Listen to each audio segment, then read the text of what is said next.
स्वागत है आप सबों का अपने YouTube channel yes study education में एवरीवन।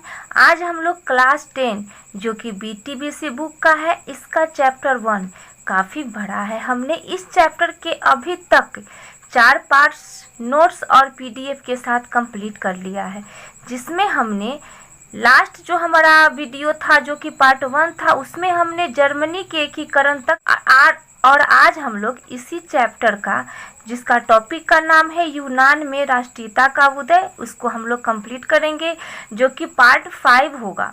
उसके बाद नेक्स्ट वीडियो में हम लोग हंगरी, पोलैंड तथा बोहेमिया में किस प्रकार राष्ट्रीयता का उदय होता है उसके बारे में पढ़ेंगे। अगर आप हमारे चैनल पे नए हैं और अगर हमारे वीडियो से आपको बेनिफिट हो रहा है तो प्लीज़ मेरे चैनल को सब्सक्राइब करें, लाइक करें तथा शेयर करें। और हाँ, हमने इस वीडियो के नोट्स के PDF का लिंक नीचे डिस्क्रिप्शन बॉक्स में दे दिया है, वहाँ से आप डाउनलोड करके पढ़ सकते हैं। तो चलिए स्टार्ट करते हैं। यूनान में राष्ट्रीयता का उदय, ये जो चैप्टर है यूरोप में राष्ट्रवाद, इसके पार्ट 1 में हमने देखा था कि जुलाई 1830 की क्रांति होती है तथा 1848 में भी क्रांति होती है और उसका प्रभाव पूरे यूरोप पे धीरे धीरे उसका प्रभाव पड़ने लगता है।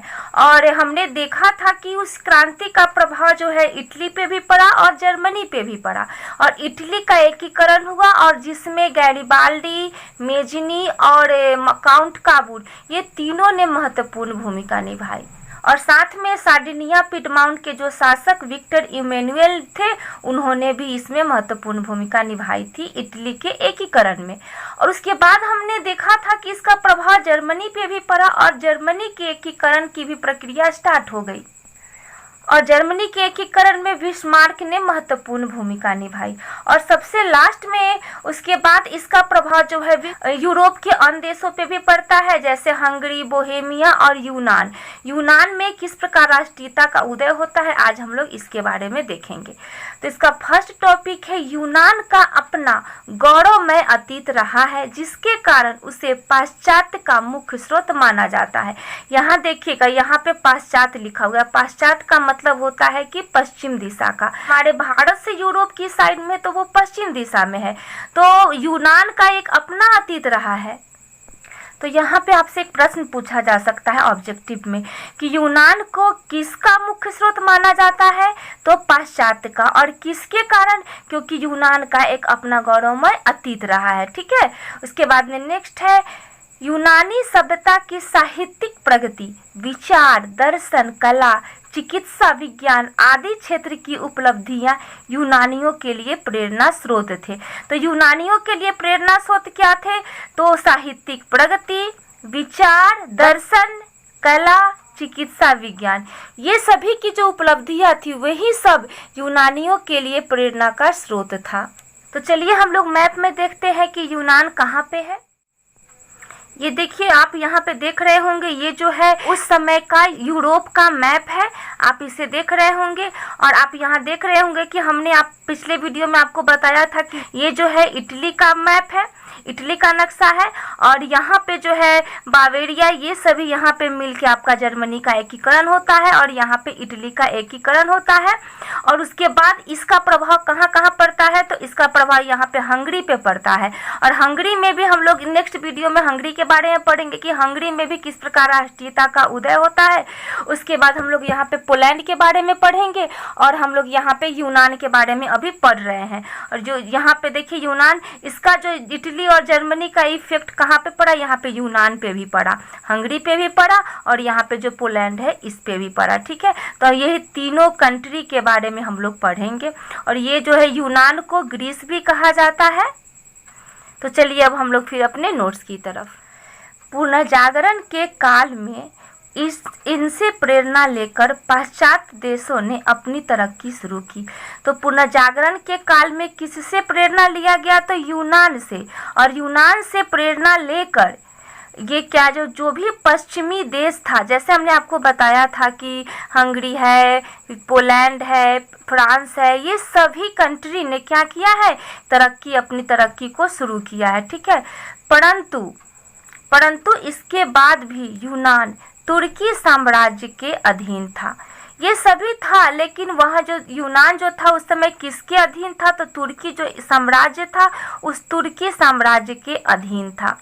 और यही कारण है कि तुर्की साम्राज्य के से स्वतंत्र होने के लिए यूनान में राष्ट्रीयता की भावना जागृत होती है और यूनान के लोग जो है अपने स्वतंत्र यूनान को एक स्वतंत्र राष्ट्र घोषित करना चाहते हैं। तो हम लोग इसको आगे देखते हैं। फ्रांसीसी क्रांति से यूनानियों में राष्ट्रीयता की भावना की लहर जागी, क्योंकि धर्म, जाति और संस्कृति के आधार पर इसकी पहचान एक थी। तो किससे यूनानियों में राष्ट्रीयता की भावना की लहर जागी थी? तो जब फ्रांस में क्रांति हुई थी, उसकी क्रांति से जो भी यूनान में राष्ट्रीयता की भावना जागी थी। और क्यों जागी थी? क्योंकि धर्म, जाति और संस्कृति के आधार पर इनकी पहचान एक थी, क्योंकि सभी जो है धर्म, जाति के आधार पर एक है। यही कारण है कि जब फ्रांस में क्रांति हुई थी तो उसी के परिणाम स्वरूप यूनान में भी राष्ट्रीयता की लहर दौड़ गई थी। अब यहाँ पे देखिए, यहाँ पे सबसे ऊपर में जो है प्रश्न इसमें ऑब्जेक्टिव में पूछेगा कि यूनान जो है किसके अधीन था? जब यूनान में राष्ट्रीयता का उदय हुआ था, वो उस समय यूनान जो था किसके अधीन था? तो तुर्की साम्राज्य के अधीन था। एकदम आप लोगों को याद रखना होगा। तुर्की शासन से स्वयं को अलग करने के लिए आंदोलन चलाए जाने लगे। हमने ये बात आपको पहले ही बताई थी कि तुर्की साम्राज्य के अधीन था यूनान, और इसी तुर्की शासन से स्वयं को अलग करने के लिए आंदोलन स्टार्ट हो गया। कहाँ पे? तो यूनान में। अब नेक्स्ट एक टॉपिक है हितेरिया फिलाई। तो हितेरिया फिलाई क्या है, इसके बारे में अब हम लोग देखते हैं। तो यह एक संस्था थी। इसकी स्थापना ओडेसा नामक स्थान पर की गई। तो हितेरिया फिलाई क्या है? ऑप्शन में आपको कुछ भी दे देगा। तो ये एक संस्था थी और इसकी स्थापना कहाँ पे हुई थी? तो ओडेसा नामक स्थान पे इसकी स्थापना की गई थी। ठीक है। इसका उद्देश्य क्या था? तो इसका उद्देश्य था कि तुर्की शासन को यूनान से निष्कासित कर देना, और तुर्की और जो हितेरिया फिलाई का जो मुख्य उद्देश्य था कि तुर्की शासन से यूनान को निष्कासित कर देना और उसे एक स्वतंत्र राज्य बनाना था। यानी कि तुर्की शासन से यूनान की मुक्ति जो था हितेरिया फिलाई का उद्देश्य था। ठीक है। नेक्स्ट एक नोट है, ईसाई जगत ग्रीक ऑर्थोडॉक्स, ये नाम आप लोगों को याद रखना है। तो ईसाई जगत ग्रीक ऑर्थोडॉक्स तथा रोमन कैथोलिक चर्च में विभक्त था। तो कौन कौन था? तो ग्रीक ऑर्थोडॉक्स तथा रोमन कैथोलिक, ये सभी क्या था? रोमन कैथोलिक चर्च में विभक्त था। रूस तथा यूनान के लोग ग्रीक ऑर्थोडॉक्स चर्च के मानने वाले थे। तो यूनान तथा रूस के लोग जो थे किसको मानते थे? तो ग्रीक ऑर्थोडॉक्स चर्च को वो मानते थे। और लेकिन रोमन कैथोलिक को ये लोग, यूनान के लोग, नहीं मानते थे। तो ये आप लोगों को याद रखना होगा। ये आपके बुक के बॉक्स में, और बॉक्स का जो है बहुत इंपॉर्टेंट होता है। ये जो नोट है आप लोग के लिए काफ़ी इंपॉर्टेंट है। इस नोट्स को आप लोग बार बार देखिएगा। तो इसमें देखिए किस प्रकार आपसे प्रश्न पूछेगा। प्रश्न पूछेगा कि जो रूस और यूनान के लोग किस चर्च को मानते थे। ऑप्शन में आपको ये दोनों में से नाम दे देगा, ए और बी भी दे सकता है। तो आपको नाम याद रखना होगा कि जो यूनान और रूस के लोग जो थे वो ग्रीक ऑर्थोडॉक्स चर्च को मानते थे। ठीक है। नेक्स्ट एक नोट है, इंग्लैंड के महान कवि लॉर्ड बायरन, ये नाम आपको याद रखना होगा। तो लॉर्ड बायरन यूनानियों की स्वतंत्रता के लिए यूनान में ही शहीद हो गया, जिसके कारण यूरोप की स्वतंत्रता के लिए संपूर्ण यूरोप में सहानुभूति की लहर दौड़ने लगी। तो किसके कारण यूरोप में स्वतंत्रता के लिए यूरोप में सहानुभूति की लहर दौड़ गई थी?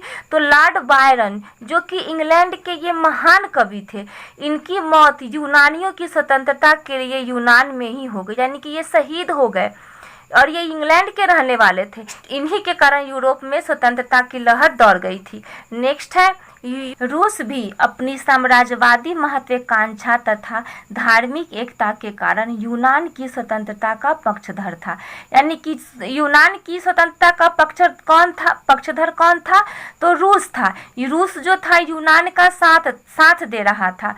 क्यों साथ दे रहा था? क्योंकि अपनी साम्राज्यवादी महत्वाकांक्षा तथा धार्मिक एकता के कारण। और यही कारण था कि जो यूनान में तुर्की से स्वतंत्रता के लिए आंदोलन तो चल ही रहा था, लेकिन यूरोप की अस्मिता के सवाल पर ये जो यूरोप का साथ किसने दिया था? तो इंग्लैंड, फ्रांस और रूस ने भी यूरोप का साथ दिया था। ठीक है, और उसके बाद में जो है तुर्की और मिस्र के साथ ही युद्ध छिड़ता है और उसके जिसके फलस्वरूप यूनान को तुर्की की गुलामी से मुक्ति मिलती है और यूनान एक स्वतंत्र राष्ट्र बन जाता है। लेकिन यूनान का साथ कौन देता है? तो इंग्लैंड भी देता है, फ्रांस भी देता है और ये रूस, ये तीनों जो है यूनान का साथ देता है। ठीक है, यूनान में विस्फोटक स्थिति तब और बन गई जब तुर्की शासकों द्वारा यूनानी स्वतंत्रता संग्राम में संलग्न लोगों को बुरी तरह से कुचलना शुरू कर दिया। अब यूनान में सबसे ज़्यादा भयंकर स्थिति विस्फोटक कब बनी? जब जो है तुर्की शासक जो था वो यूनानियों की स्वतंत्रता के लिए जो संग्राम चल रहा था उसको बुरी तरह से कुचलना शुरू किया था। जब बुरी तरह से कुचलने लगा जब तुर्की शासक, तो यूनान में की जो और भी यूनान में स्वतंत्रता की आग और भी बहुत ज़्यादा तेजी से भड़क उठी। ठीक है, अब नेक्स्ट टॉपिक है अलेक्जेंडर चिपसिलांटी। तो अलेक्जेंडर चिपसिलांटी कौन थे? अब उसके बारे में हम लोग थोड़ा सा पढ़ लेते हैं। तो ये जो अलेक्जेंडर चिपसिलांटी ये रूस के जार थे। ठीक है, और 1821 ईस्वी में इनके नेतृत्व में यूनान में विद्रोह शुरू हुआ था। तो यूनान में विद्रोह कब शुरू हुआ था? तो 1821 में। किसके नेतृत्व में? तो अलेक्जेंडर चिपसिलांटी के नेतृत्व में। नेक्स्ट है, यह व्यक्तिगत रूप से तो यूनानी राष्ट्रीयता के पक्ष में था, परंतु ऑस्ट्रिया के प्रतिक्रियावादी शासक मेटरनिक, हमने मेटरनिक के बारे में पिछले क्लास में भी पढ़ा था, हमने पिछले वीडियो में भी पढ़ा था। मेटरनिक कौन था? तो वो ऑस्ट्रिया का चांसलर था। याद आया आप लोगों को? तो ऑस्ट्रिया का चांसलर जो मेटरनिक था वो प्रतिक्रियावादी था और इसी के दबाव के कारण जो है अलेक्जेंडर चिपसिलांटी जो था वो खुलकर सामने नहीं आया।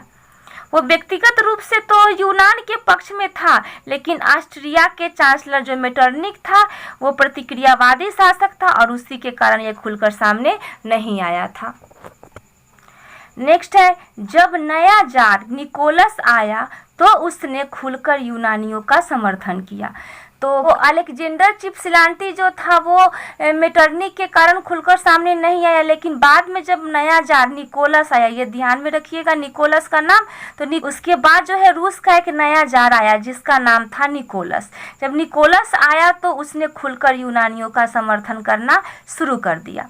नेक्स्ट एक नोट है, अप्रैल 1826 ईस्वी में ग्रेट ब्रिटेन और रूस में एक समझौता हुआ कि वे तुर्की यूनान विवाद में मध्यस्थता करेंगे। अब देखिए कब जो था समझौता हुआ था? तो 1826 ईस्वी में समझौता हुआ था और किसके किसके बीच हुआ था? तो ग्रेट ब्रिटेन और रूस में एक समझौता हुआ और वो समझौता क्या था कि तुर्की और यूनान के विवाद में वो दोनों क्या करेंगे? मध्यस्थता करेंगे।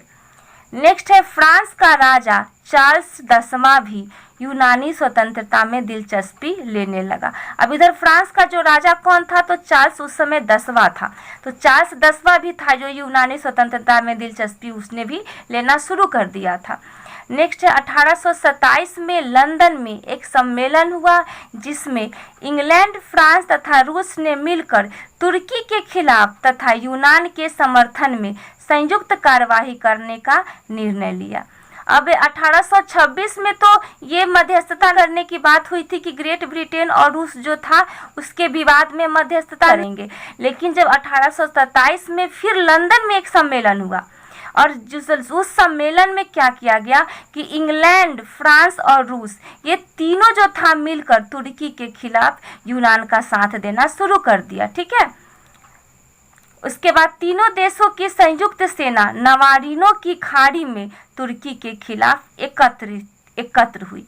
अब जो कौन कौन 3 देशों की सेना, तो इंग्लैंड, फ्रांस और रूस, ये तीनों देशों की सेना जो कि यूनान के समर्थन में आई थी, वो नवारिनो की खाड़ी में तुर्की के खिलाफ एकत्रित हुए। ये नवारिनो की खाड़ी आपको याद रखना होगा, ऑप्शन एग्जाम में आपको ऑब्जेक्टिव में पूछ देगा कि जो तीनों देश जो थे इंग्लैंड, फ्रांस और रूस, ये जो थे किस खाड़ी में तुर्की के खिलाफ एकत्रित हुए थे, तो नवारिनो की खाड़ी में।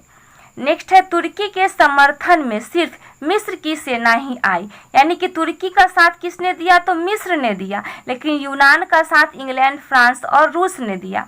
उसके बाद युद्ध में मिस्र और तुर्की की सेना बुरी तरह पराजित हो गई, यानी कि यूनान से जो था तुर्की हारना शुरू कर दिया, वो बुरी तरह पराजित हो गया।